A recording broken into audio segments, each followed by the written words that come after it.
নমস্কার বন্ধুরা, আমি কাঞ্চন আর আপনারা দেখছেন কাঞ্চন দাস ব্লগস। তো সবাইকে করি স্বাগতম। তো বন্ধুরা, আজকে আপনাদের সামনে চলে এসেছি একটি নতুন বার্তা নিয়ে। তো কথাটি হচ্ছে, তো আমার যে সাজানো বাগানটা আজকে দেখুন উলট পালট হয়ে গেছে। দেখতে পাচ্ছেন তো, উলট পালট হয়ে গেছে। গাছগুলো আর সাজিয়ে সেরকমভাবে নেই, গাছগুলো এদিক সেদিক এলোমেলো হয়ে আছে। তার কারণ হচ্ছে, আমাদের এই একতলা বাড়ি আমাদের বর্তমান দুতলা হতে যাচ্ছে। তাই মিস্ত্রি দাদারা কাজ করছেন। এই দেখুন আমাদের কলম ঢালা হয়ে গেছে, চলছে কাজ। তো এইসব কাজ চলছে। এই দেখুন এই পাশে একটা দুটা, সেখানে হাফ পিলার ঢালা হয়েছে। তার কারণ হচ্ছে বন্ধুরা, উপরে যাওয়ার জন্য সিঁড়ি হবে, সিঁড়ির স্লপ হবে তার উপরে একটা। তো সেখানে একটা দুটা তিনটা, আর এখানে একটা চারটা বড় পিলার ঢালা হয়েছে আজকে, আর একটা ছোট ঢালা হয়েছে। মশলা কিছু বেশি হয়ে গেছে, বালি মাখিয়ে ওরা রেখে গেছেন। কালকে আবার আসবেন, কালকে কাজ হবে। তো আমাদের এই কাজ তো হচ্ছে বন্ধুরা, তাই আমার বাগানটি গাছগুলো সব অবস্থা খারাপ, এদিক সেদিক হয়ে আছে। যেখানে যেখানে ঢালা হচ্ছে সেখান থেকে সব গাছগুলো এই দেখুন সরিয়ে নিয়েছি। এবং মিস্ত্রি দাদাকে আমি রিকোয়েস্ট করেছি যাতে আমার গাছগুলো বাঁচিয়ে একটু কাজ করেন। উনিও বলেছেন হ্যাঁ, যতটুকু বাঁচানো যায় আমি চেষ্টা করব।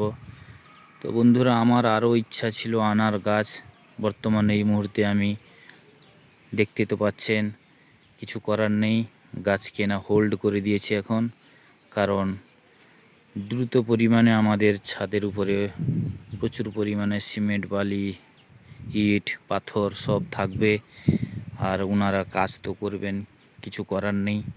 তাই আমার আবার যদি বেশি করে গাছ আনি, গাছগুলি রাখবো কোথায়? যার জন্য এখন গাছ কেনা অন্তত স্টপ করে দিয়েছি। তো দেখুন কিভাবে গাছগুলো পড়ে আছে, এদিকে রড টড কিছু রিং টিং পড়ে আছে, এদিকে টেবিল আছে। তো যতটুকু আমি নিজে থাকছি বন্ধুরা, যতটুকু সাবধানীতে কাজ করা যায় সেভাবে করা হচ্ছে। আরও দাদা মিস্ত্রি দাদা বলেছেন আমাকে যে যখনই সব পিলার হয়ে যাবে, গাঁথনি স্টার্ট হবে, তখন কিন্তু আমার এই গাছগুলোকে যে কোনো একটা জায়গায় জড়ো করে সাজিয়ে একটা জায়গায় গচ্ছিত করে মিডিলে রেখে দিবেন। তো জানি না বন্ধুরা কোথায় রাখবো, কি করব আমি ভেবে পাচ্ছি না। তো আমি ভাবতে পারিনি যে উপরে কাজ হলে এইভাবে সমস্যা আসবে। এটা পরপর কাজ তো কিনে ফেলছি। এটা একটা নেশার মতন বন্ধুরা, যারা করেন তারা জানেন। তো দেখা যাক আমি কিভাবে গাছগুলোকে রক্ষা করব সেইটা ভাবছি। আর আমাদের কাজ চলছে দেখুন, এখানে সিমেন্ট আছে, এখানে বালি মশলা কিছু বেশি হয়ে গেছে, বালি মাখিয়ে রেখে গেছেন, কালকে আবার ঢালাই করবেন। আর এটা আমার সিঁড়ির ঘর আমাদের হবে, পিলার ঢালা হচ্ছে, কাজ চলছে বন্ধুরা।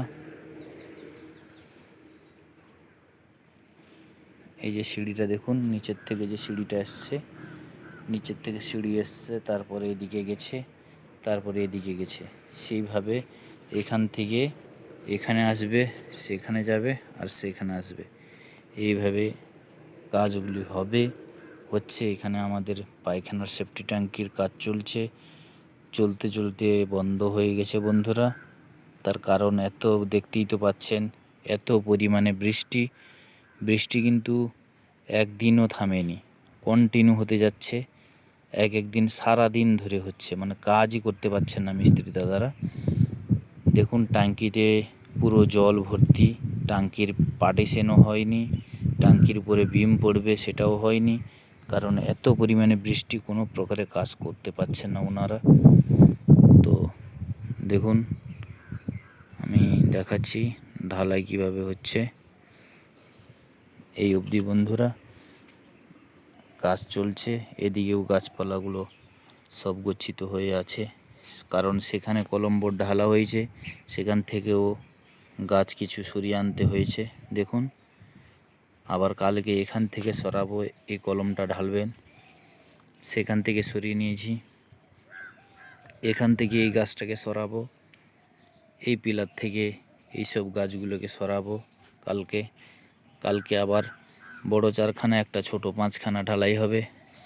প্রত্যেক পিলারের গোড়া থেকে 4 সাইড একটা যেখানে কলম বসবে সেখান থেকে যত গাছ আছে 2 সাইড থেকে সরিয়ে নিতে হবে উনি বলেছেন, কারণ একটা কলম ঢালতে গেলে সেখানে সেরকম একটা টেবিল বসবে, তার উপরে দাঁড়িয়ে উনারা মশলা ঢালেন, টেবিল বসবে, বোর্ড নিয়ে আসা হবে, যাওয়া হবে, খোলা হবে, যার জন্য সব সরাতে হবে গাছগুলোকে। দেখুন এইখানে প্রসেসটা, এইখানেও অবস্থা খারাপ হয়ে যাবে, এখান থেকেও পুরো গাছগুলোকে সরাতে হবে, তাই ভীষণ চিন্তায় বন্ধুরা। তো মনে হয় কয়েকদিন ভিডিও আর গাছের দিতে পারবো না, গাছের ভিডিওটা অন্তত বন্ধ থাকবে, কোনো শ্যুট হবে না এখন গাছের উপরে। আর অন্যান্য টাইপের ভিডিওগুলো যদি দিতে পারি দিব। তো আর কিছু বলছি না বন্ধুরা, তো আপনারা আশীর্বাদ করুন আমার গাছগুলো যাতে ভালো হয়ে থাকে এবং সুরক্ষাভাবে থাকে, তার জন্য আমি শত চেষ্টা করছি। তো রাখছি বন্ধুরা, বাই, ভালো থাকবেন, সুস্থ থাকবেন।